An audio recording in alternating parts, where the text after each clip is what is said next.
5 ዋና ዋና የእርግዝና የመጀመሪያ ወር ምርመራዎች። የእርግዝና የመጀመሪያ ወር ምርመራ ለነፍሰ ጡር ሴት ወሳኝ የምርመራ ጊዜ ነው። በአንደኛው የእርግዝና ወር የምታደርጊያቸውን 5 ዋና ዋና ምርመራዎችን ጠንቅቀሽ ማወቅም ይኖርብሻል። ሰላም ጤና ይስጥልኝ ቤተሰቦች፣ እንደምን አላችሁ? የአክብሮት ሰላምታዬ ለሁላችሁ ይድረስ። በዛሬው ቪዲዮዬ የእርግዝና ጊዜ የመጀመሪያ ወር ላይ ያሉ 5 ዋና ዋና የእርግዝና ምርመራዎችን እነግራችኋለሁ።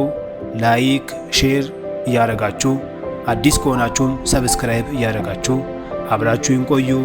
መልካም ቆይታ። በእርግዝና የመጀመሪያ ወራቶች ላይ በተለይ በእርግዝና በአንደኛው ወር ላይ 5 ዋና ዋና ምርመራዎች ይደረጋሉ። እነኚህ ምርመራዎች የእናት የጽንስ ጤናን ከመጠበቅም አኳያ እጅግ ጠቃሚ ከመሆኑም በላይ የእናቱን የሕፃኑንም የጤና ማህደር ሆኖ ያገለግላል። ተራ በተራ እንያቸው። በእርግዝና አንደኛው ወር የሚደረገው የመጀመሪያው ምርመራ የደም ምርመራ ነው። የደም ምርመራ የመጀመሪያ የምርመራ አይነት ሲሆን በ3 አይነት ዋና ዋና ጥቅሞች እንገልጸዋለን። አንደኛ የደም ታይፕን ለመለየት እና የሕክምና ፋይል ለማደራጀት ይጠቅመናል። ሁለተኛ ለሆሞግሎቢን በቀይ የደም ህዋሶች ውስጥ የሚገኝ ፕሮቲን ሲሆን ኦክሲጅን በመሸከም ካርቦን ዳይኦክሳይድን ወደ ሳንባ በመመለስ ሰውነት ኃይል እንዲያገኝ ይረዳልና የልብ ምትን መደበኛነት ለማረጋገጥ ይጠቅማል። ይህን ለዚህ ምርመራ ያገለግላል። ሶስተኛ የኢንፌክሽን ምርመራ። በደም ምርመራ ውስጥ የኢንፌክሽን ምርመራ በሽታን ቀደም ብሎ ለመለየት እና ትክክለኛ ሕክምና ለመስጠት በተለይ በእርግዝና ወቅት እናቱ እና ሕፃኑ ከአደጋ ለመጠበቅ በሽታ ከእናት ወደ ሕፃን እንዳይተላለፍ ስለሚረዳ ይህም የደም ምርመራ ይጠቅማል ማለት ነው። ሁለተኛው በመጀመሪያ ወር የሚደረግ የእርግዝና ምርመራ HIV እና ሄፓታይተስ ሲፊሊስ የሚባል ምርመራ ነው። ይህ ምርመራ ደግሞ በእርግዝና ወቅት ቫይረሶች ከእናት ወደ ልጅ እንዳይተላለፍ የሚጠቅም ሲሆን ሄፓታይተስ ግን የጉበት መቃጠልን ወይም የምግብ ማቀነባበሪያ የሆነውን እና መርዞችን በማጥፋት የሚታወቀውን ጉበታችንን ጤናማነቱን ያረጋግጥልናል። ይህ ደግሞ ለአንዲት ነፍሰ ጡር ሴት ከሚደረጉት ዋነኛ ምርመራዎች አንዱ ነውና ለሚመዘገበው የ9 ወር የጤና ማህደር እጅግ ይጠቅማል። ሶስተኛው በመጀመሪያ ወር የሚደረግ የእርግዝና ምርመራ ደግሞ የሽንት ምርመራ ነው። የሽንት ምርመራ ኢንፌክሽን እና የስኳር በሽታ ህመምን በነፍሰ ጡር ሴት ውስጥ መኖር አለመኖርን ለመለየት የሚረዳ የምርመራ አይነት ነው። በተለይ ይህ ምርመራ የሚረዳው እድሜያቸውን 35 እና ከዚያ በላይ የሆኑ ነፍሰ ጡር እናቶች እጅግ ጠቃሚ ነው። በየትኛውም የእርግዝና ዕድሜ ግን ይህ ምርመራ የሚረዳና አስፈላጊ ደግሞም የሚደረግ ግዴታ ምርመራ የሚደረግበት ነው።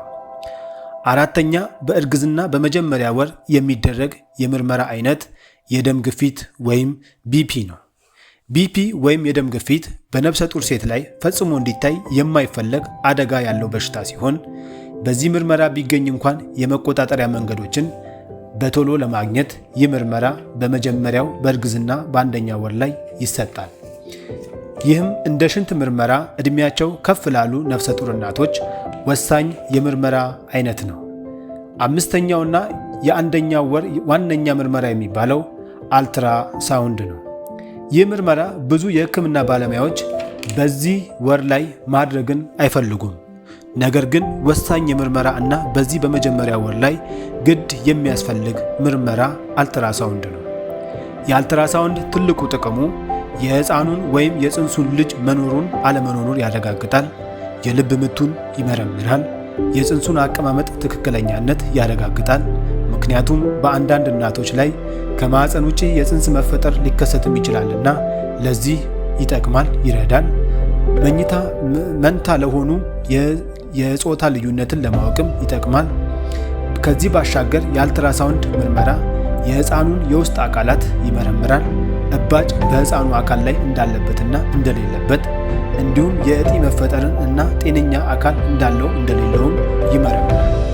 እንደ አጠቃላይ በመጀመሪያው የእርግዝና ወር የሚደረጉ እነኚህ 5 ዋና ዋና ምርመራዎች ለእናትና ለሕፃን ጤንነት ወሳኝነት አላቸው። ውድ የሄልዝ ቲዩ ቻናል ተከታታዮች እርግዝና ከተፈጠረ በመጀመሪያው ወር ምርመራ በማድረግ አይረን፣ ፎሊክ አሲድን በመውሰድ እንዲሁም የባለሙያ ምክርን በማጣመር ውጤታማ እርግዝና ጊዜ እንዲኖራችሁ ልባዊ ምክሬን እለግሳለሁ። ከዚህ ጋር የተያያዘ ጥያቄ፣ ሐሳብ፣ አስተያየት ካላችሁ ኮመንት አድርጉልኝ። አዲስ ከሆናችሁ ሰብስክራይብ፣ ላይክ፣ ሼር እያደረጋችሁ ቤተሰብ ሁኑ። መልካም ቆይታ እመኝላችኋለሁ። ሰላም ቆዩ።